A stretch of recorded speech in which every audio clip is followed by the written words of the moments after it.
So I just came out of Dollar Tree, did a little Dollar Tree run, and got some really good buys. I took some advice from Tara over at Living on a Dime to Grow Rich, and those candles in the glass vase at Dollar Tree. They're used for memorial candles in the Catholic families. Although I'm not Catholic, I've passed those things 100 times, if not more, and never even thought about using them for emergency candles. Duh. So I bought 12 of them. They had some that didn't have anything on the side. Not that I have anything against having anything on the side. I just figured it would be better to buy them with plain glass. So the reason I'm out is my daughter's at her house today. She didn't want to come over and do her recovery at my house, so I'm going to pick her up. We're gonna splurge. I don't do this very often, but I'm gonna splurge and go to Zaxby's and get some chicken and go over to her house and take her some chicken and take her some wide leg pants so she can get it over her bandage from her knee. So I'm about to pull into Zaxby's. Also, they already have, or they're putting out their spring stuff in the Dollar Tree. Our Dollar Tree has not increased their prices yet, so everything was $1 that I got. And they had some hanging planters, which I bought 3 of, and then I bought some more planters so I could put my sugarcane starts in, and some roasting pans, and the candles, and some seeds. So there we go. So, you know, I live in the South, in Alabama, and so fried chicken is like a staple for us, and I can't resist it.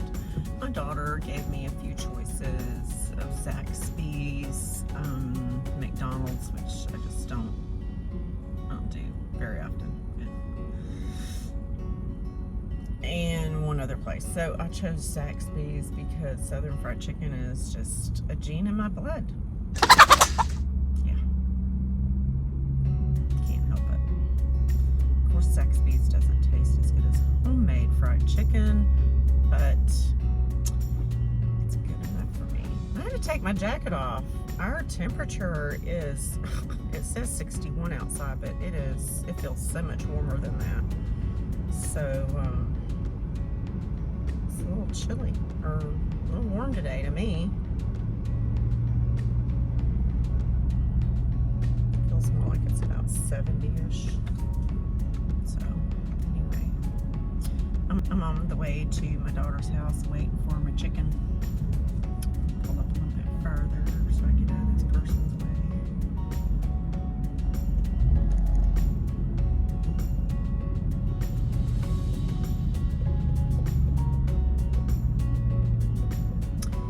So let me just do a little introduction video. I am new to uploading videos on YouTube. My name is Lisa. I'm not ashamed of my age. I'm 56. I live in Southeast Alabama. I am married to my high school sweetheart. We got married when I was 18, and we've been married for 38 years. Just last month, a couple of weeks ago. We got married on Christmas Eve, which is highly unusual, but we did.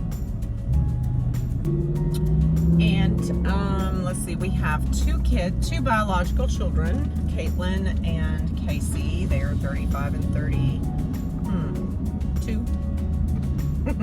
He'll be 33 this year, and she'll be 36. I also have a nephew whom I raised from he was a teenager. His name is Robert, and he's a year older than Casey. Bag. It spilled out of the bag, it didn't spill out of the box. So anyway, Robert is, he is not biologically mine.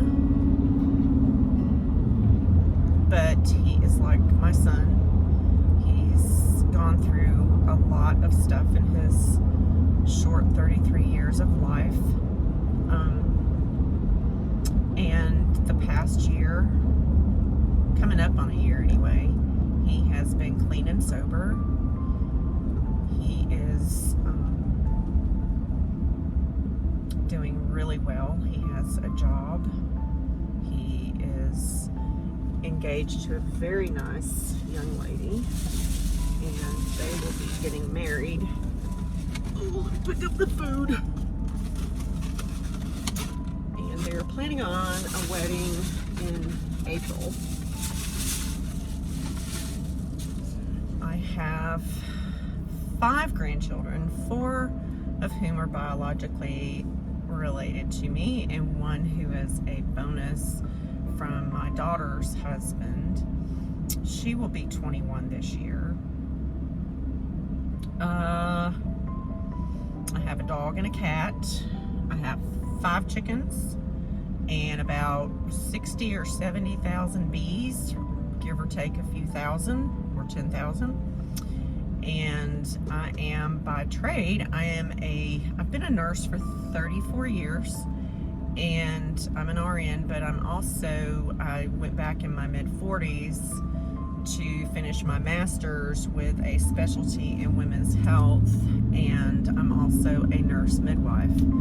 So a lot of people don't know, there are different classes of midwives, and I am what's called a certified nurse midwife, which means I went back after my bachelor's degree and finished a master's program and got certified in nurse midwifery. So you've got direct entry midwives who are like the granny midwives back in the olden days, and you have certified professional midwives and certified midwives, and I never can remember the difference between those two. So let's see, one of them basically is more of a home birth type midwife, and I don't do home births. I actually have, coincidentally, by no fault of my own, basically specialized in high-risk OB. And so the greatest majority of my patients are not low-risk patients. We live in an area that is saturated with diabetes, hypertension, obesity, and amongst other things. Those are the 3 main ones. So the majority of my midwifery patients are high risk. We do have my C-section rate, and no, I don't perform C-sections, but some of my patients do wind up having to get C-sections. But the greatest majority of my patients do deliver vaginally, and we do use epidural and IV pain medicine. So just because people come to see me doesn't mean that they have to have a natural birth with no pain management other than natural childbirth. I do that too if a patient wants it. My goal is a successful birth, whether it be vaginal or by cesarean, with a healthy baby and a healthy mom afterwards. So unfortunately, I do quite a few of inductions, which means we actually make their labor occur. I won't go into all the details of it, but like I said, for the most part, our C-section rate is fairly low. It waxes and wanes. There are times when there are going to be more C-sections than vaginal deliveries, but for the most part, we do very well. I deliver at a hospital in Dothan, Alabama, which is about 20 miles from me. I'm in a practice that consists right now all of females, and so I have 1 collaborating physician, and for the moment anyway, we're looking for a physician. So if you know any obstetricians, please let us know. We need one terribly. But I work with a wonderful physician, and she is very trusting and very open to midwifery. I have been with her for a total of about 7 years, with a short break in between there when I wasn't delivering the first 3 years of my practice with her. And so I left after 3 years because I wanted to deliver again, and we weren't making headway into getting privileges at the hospital. So I left and went to Georgia, which is just a couple hours away from where I live, and practiced there for about 1.5 years in a practice that did a lot of high risk as well, and was able to really hone my skills and gain a lot of knowledge. The physician I worked with there basically treated us midwives like medical residents, so I got a lot of knowledge pounded into me over 1.5 years there. But then life took a different turn, and I came back home, and I resolved that I wasn't going to be able to deliver. Well, eventually the physician that I am in practice with, she pushed for me to get privileges at the hospital that she delivered and surgery at, and lo and behold, I got privileges. It took us almost 8 months to get my privileges approved there, but I'm the first nurse midwife to deliver at that hospital. And not the only one now, because we have an additional midwife in our practice, and she's done a few deliveries. She doesn't do as many as I do, but she's part-time. So that's pretty much about me. And my husband, we live very close to an Army installation, Fort Rucker, which is the capital of Army aviation. If you fly or have ever seen a helicopter fly in the sky by the Army, that person or you have been to Fort Rucker. It is the main training facility for Army helicopter pilots, rotary wing. So my husband is a not civil service, but he works in the civilian sector as a helicopter mechanic. He is by trade a machinist, and was able to get on at Fort Rucker, and it's a great job. A lot of people in our area, we have an aviation school here, so a lot of our young people go to college at the Army Aviation School and get a really good job there. And if this base ever closed down, it would just demolish our economy here, because probably they employ, I would say, about 35 to 40% of the population in our surrounding area, which is known as the Wiregrass in southeast Alabama. And so anyway, he's a helicopter mechanic. I'm a nurse midwife.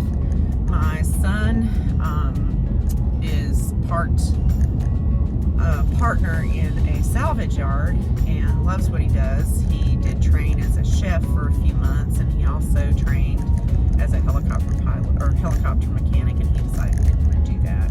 And my daughter works with DHR. She is a social worker and finishing up her master's degree this next year. And my other son, whom is not my biological son, but Robert, he is working in a hatchery at a chicken plant and doing very well. So that's a little bit about me, and I'll continue my story later. I just pulled into my daughter's driveway. So. Oh my goodness! What? Here we are at my daughter's.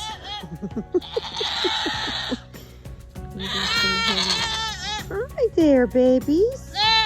What is it? Meh. Meh. Meh. Is that so? Is that so?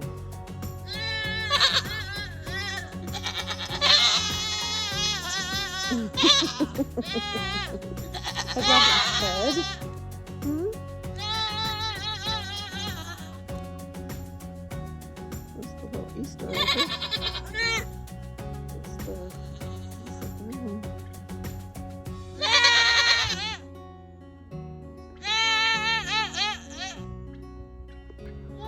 There's the turkey.